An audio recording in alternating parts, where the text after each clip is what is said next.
बिस्मिल्लाहिर्रहमानिर्रहीम। अस्सलाम वालेकुम स्टूडेंट्स, आज इस वीडियो में हम कुछ important assumption of classical linear regression model को डिस्कस करने वाले हैं। हमारा मॉडल जो होता है वो इन इंपॉर्टेंट एजम्पशन पे बेस कर रहा होता है। ठीक है, the first assumption is normality. किस चीज़ की नॉर्मेलिटी?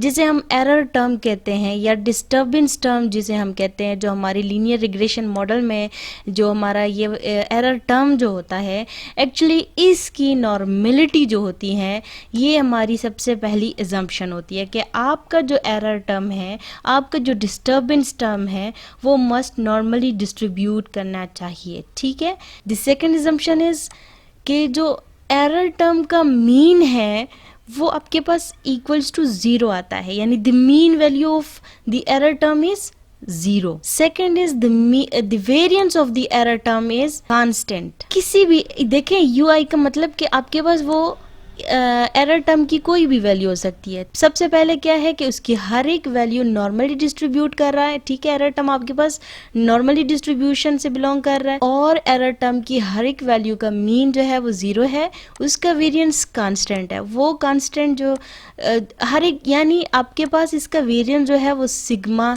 स्क्वायर है। ठीक है, आपके पास वो फिक्स्ड है, हर एक वैल्यू के लिए वो वेरिएंस जो है वो हर एक वैल्यू के लिए फिक्स्ड है, उसने एक वैल्यू से दूसरे वैल्यू तक पे चेंज नहीं होना। और इस असम्पशन को हम अक्सर होमोसिडास्टिसिटी का नाम भी देते हैं।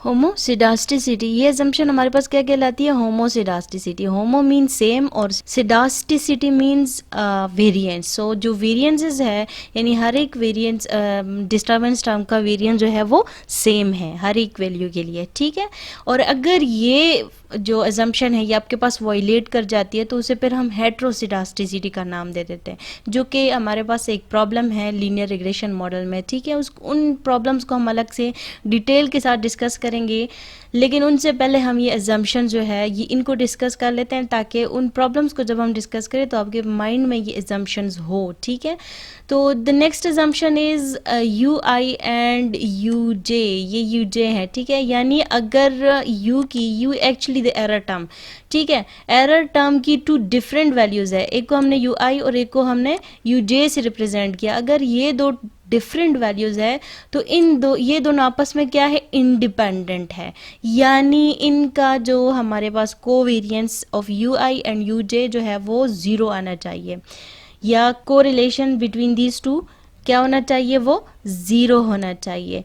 तो ये हमारे पास फोर्थ असम्पशन है। और इस फिनोमिना को, यानी you I and U J are independent, इस फिनोमिना को हम कहते हैं ज़ीरो ऑटो कोरिलेशन।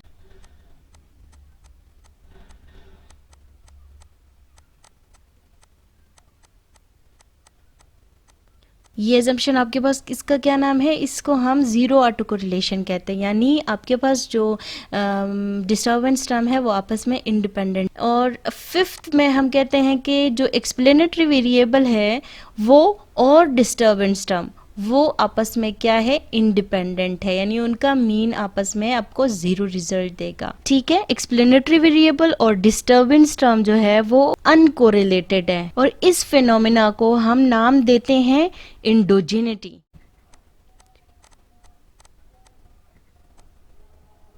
और लास्ट एजम्पशन हमारे पास है कि ऑल एक्साइज आर इंडिपेंडेंट, यानी तमाम जितने भी एक्सप्लेनेटरी वेरिएबल है वो क्या है? वो इंडिपेंडेंट है।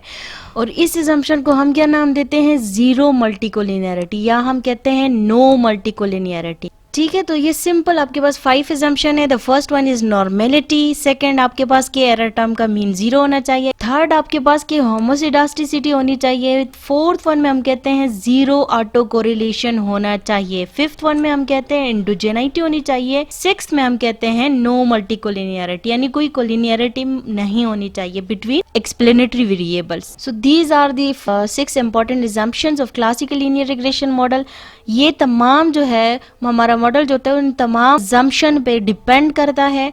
ठीक है। अगर इनमें से एक भी एजम्पशन वायलेट होती है तो हमारे पास प्रॉब्लम्स आ जाती है, और उन प्रॉब्लम्स को फिर सॉल्व करने के लिए हमें जो है तो डिफरेंट टेक्निक यूज़ करने होते हैं। जैसे हमारे पास होमोसिडास्टिसिटी की एजम्पशन अगर वायलेट हो गई, या इनमें से कोई भी एजम्पशन वायलेट हो गई, जिनको हम आगे डिटेल के साथ डिस्कस करेंगे कि अगर ये एजम्पशंस वायलेट हो जाती है तो फिर हम उनको क्या नाम देते हैं, और उनको हम फिर कैसे जो है तो डिटेक्ट कैसे करते हैं, फिर उनकी रेमेडी हम कैसे करते हैं, तो वो डिफरेंट उसके प्रोसीजर वो सब हम डिस्कस करेंगे। तब तक के लिए अल्लाह हाफिज़।